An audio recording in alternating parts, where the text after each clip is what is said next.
You are now tuned in to Right Handed Pod, a podcast by the people for the people, hosted by Doe and Dub. Well, in other news, man, that's a touchy subject, and this is something that's going on locally, but it's happening internationally.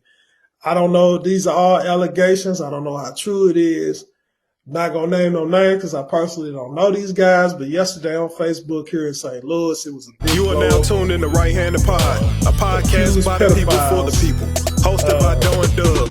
Make sure to follow, like, and subscribe, and be sure to tell a friend to tell a friend to tune in. High school and junior high parties, and I don't really know how I feel about that. I wouldn't feel comfortable my child going to a party that's promoted by somebody that's my age.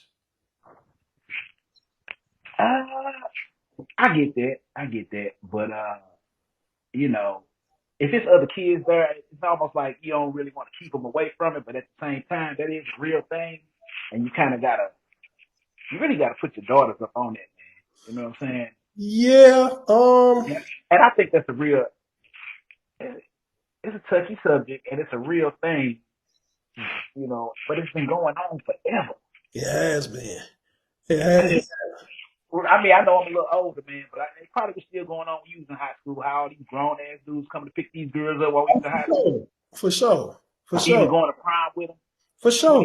22-year-old niggas going to prom with 17, 18-year-old. But not to say but it was, I don't even want to use the word normal, but it seemed like it was something that was normal. Yeah, but it shouldn't have been. It shouldn't have been, right? Like you 21, what you doing messing with a 17-year-old? And sometimes they was younger than that. Yeah, that's crazy. But they look that way. But still, just because they don't look that way, like your conscience don't bother you. Like if you had a daughter that age, would it bother you that a dude your age picking your daughter up from school? That's crazy. Oh yeah, I feel like if I don't have no daughters, but if I had, even as grown as I am, and my kids is grown, you can't be my age and date my kids. Yeah, nah. That's creepy. And then on top of that, like as far as okay, that's creepy, but to actually act on something and do it, and then the child grow up and finally come out and tell, and like people don't believe them, like that's hard, like especially family. So I saw a young lady say the guy was doing what he was doing while she was younger. He eventually stopped because she told him to. And eventually she got older and told her mom what happened, and her mom didn't even believe her. She took the dude side saying he ain't even that type of guy. Like, you believe her. Yeah, right. You don't take the side of a stranger over your own child, man. So, man, listen, people got a lot of mental health issues out here, man. And I can understand why, man. Like, when this stuff be coming out, these people be doing this to these kids when they're younger.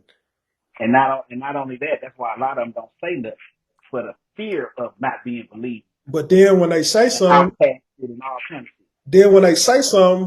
another 5 follow behind them saying he did that to me too. Because they was also scared. Because there ain't no telling it. Dude probably said, if you say something, I'm going to kill you. I'm going to kill your mama.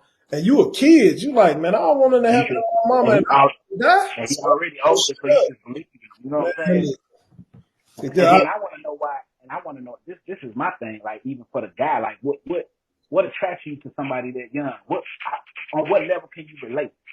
You can't at all. So you just, I don't know, man. It's definitely an illness. We can't understand it because our mind don't even think like that.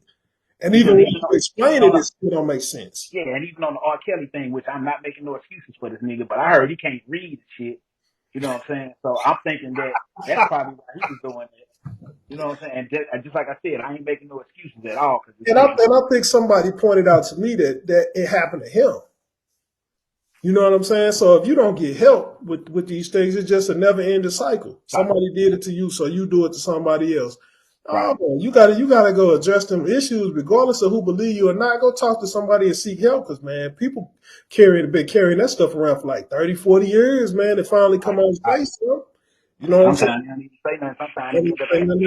Sometimes they develop alcohol issues, drug issues, and all that kind of thing. They might even off themselves because they can't deal with pressure. You know what I'm saying?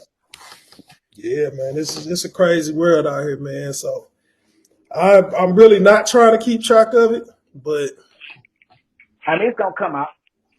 it is, It's man, gonna come out. and I hate it. But And the thing about it is, if more than one person say it, there's got to be some validity to it. it does, like with Bill Cosby. Bill Right. Cosby. But see, I ain't gonna make no excuse for him. But you got Bill Cosby, you got R. Kelly, you got Harvey Weinstein, you got what's the dude that died in jail? I always get Weinstein and Jeffrey Epstein. Mm-hmm. It's all them people with money. Now you got Diddy situation going on where people coming out saying he paid Cassie too fast. That's the admission of guilt. Like,